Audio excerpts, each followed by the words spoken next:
हमको तुम्हारा मदद की जरूरत नहीं है। मतलब शायद तूने मेरा नाम ठीक से नहीं सुना। मनिया सुर्वे। तो मुझे बीच बाजार में सबके सामने ठोकेगा। नमस्कार दोस्तों, आज हम मुंबई अंडरवर्ल्ड के एक ऐसे डॉन के बारे में बात करने जा रहे हैं जो काफी पढ़ा लिखा था, लेकिन गर्लफ्रेंड के धोखे की वजह से हार गया। ये उस दौर की बात है जब मुंबई पुलिस किसी को भी दिन दहाड़े मार दिया करती थी। पुलिस मुजरिम को पकड़ती थी, अदालत उसे सजा देती थी, कभी ये बेल पर निकल आता था, दोबारा गुनाह करता था और पुलिस उसे फिर से पकड़ लिया करती थी। अपराधी और पुलिस के बीच ये आंख में चोली चला करती थी। फिर एक दोपहर मुंबई के लोगों ने पहली बार एक शब्द सुना, एनकाउंटर। पुलिस ने दिन दहाड़े एक अपराधी को मार दिया था। आजादी के बाद सबसे पहला एनकाउंटर मुंबई के सबसे खतरनाक डॉन मान्या सुर्वे का हुआ था दोस्तों। उसे मुंबई पुलिस के स्पेशल एनकाउंटर स्क्वाड ने मौत के घाट उतार दिया था। देश के इस पहले एनकाउंटर की तारीख 11 जनवरी 1982 थी दोस्तों।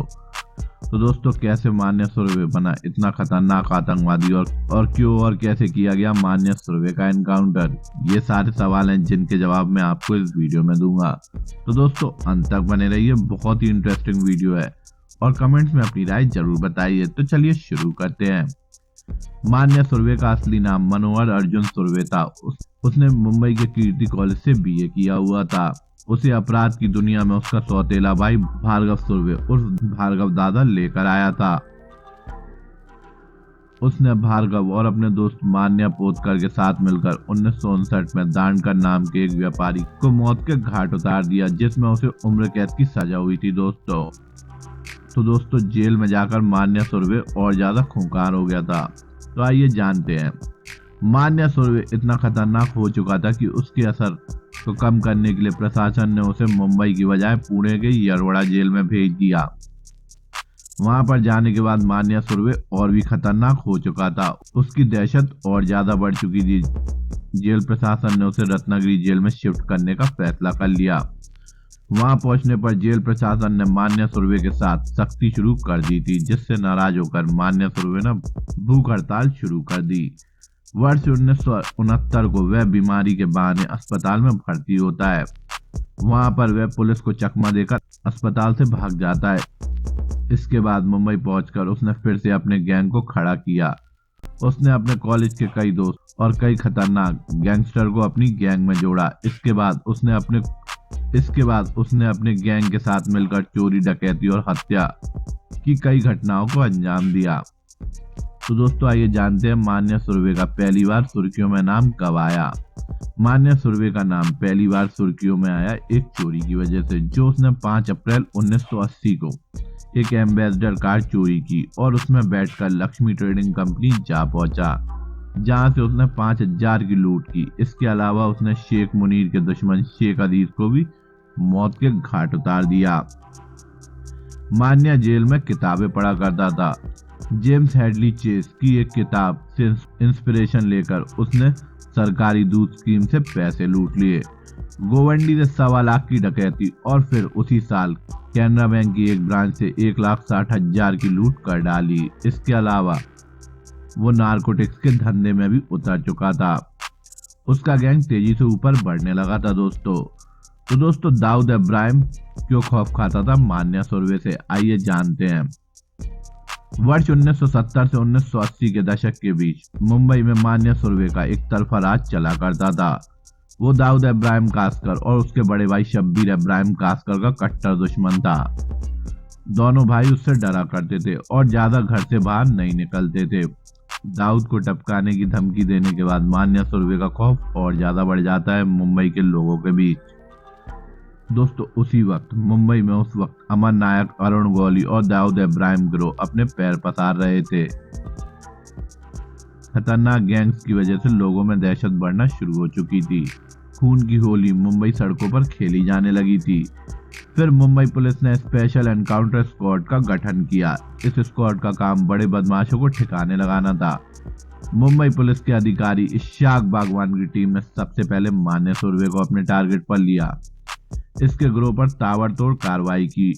उसके कई साथियों को अरेस्ट भी किया गया, लेकिन वह मान्या सुर्वे को नहीं पकड़ पाए। फिर दोस्तों गर्लफ्रेंड से मिली मान्या सुर्वे की टिप, आइए जानते हैं। इसके बाद मुंबई पुलिस टीम को मान्या सुर्वे की गर्लफ्रेंड विद्या जोशी के बारे में पता चलता है। मुंबई पुलिस ने विद्या जोशी पर दबाव बनाया और कहा कि अगर मान्या सुर्वे सरेंडर कर देता है तो वह उसकी जान बख्श देगी, ऐसा न करने पर वह उन दोनों को ठिकाने लगा देगी। मुंबई पुलिस के दबाव में आकर विद्या जोशी उनका साथ देने के लिए तैयार हो जाती है।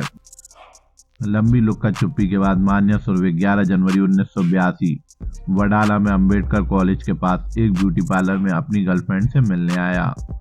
विद्या जोशी ने इसकी जानकारी मुंबई पुलिस को दे दी थी दोस्तों। इसके बाद इशाक बागवान की टीम ने मान्या सुर्वे को चारों ओर से घेर लिया। दोनों ओर से कई गोलियां चली, लेकिन कड़ी घेराबंदी की वजह से मान्या सुर्वे मारा गया दोस्तों। इसके बाद पुलिस ने उसे वैन में डाला और अस्पताल लेकर चली गई, जहां उसे मृत घोषित कर दिया गया दोस्तों। मान्या सुर्वे की मौत से सबसे बड़ा फायदा दाऊद इब्राहिम कासकर को हुआ। उसने जल्दी पठान गैंग को निपटाते हुए मुंबई अंडरवर्ल्ड पर अपना वर्चस्व कायम कर लिया था। दोस्तों आपको बता दें, यहाँ तक कि अपने भाई की मौत का बदला लेने के लिए दाऊद इब्राहिम कासकर ने करीम लाला के भाई तक को मरवा डाला था। मान्या सुर्वे के एनकाउंटर के बाद मुंबई में एनकाउंटर की बाढ़ सी लग गई। मुंबई पुलिस के रैकेट में एक और तमगा जुड़ चुका था और जिसका नाम था एनकाउंटर स्पेशलिस्ट। 1982 से 2004 के बीच मुंबई पुलिस ने ऐसे 622 गैंगस्टर्स को मार गिराया। मान्या सुर्वे पर बनी बॉलीवुड की कई फिल्में, आइए जानते हैं। देश की आजादी के बाद हुआ ये पहला पुलिस एनकाउंटर जिस पर कई तरह के सवाल भी उठे थे दोस्तों। इस एनकाउंटर पर बॉलीवुड ने वर्ष 1990 में अग्निपथ फिल्म बनाई थी, जिसमें सुपरस्टार अमिताभ बच्चन ने मान्या सुर्वे का किरदार निभाया था।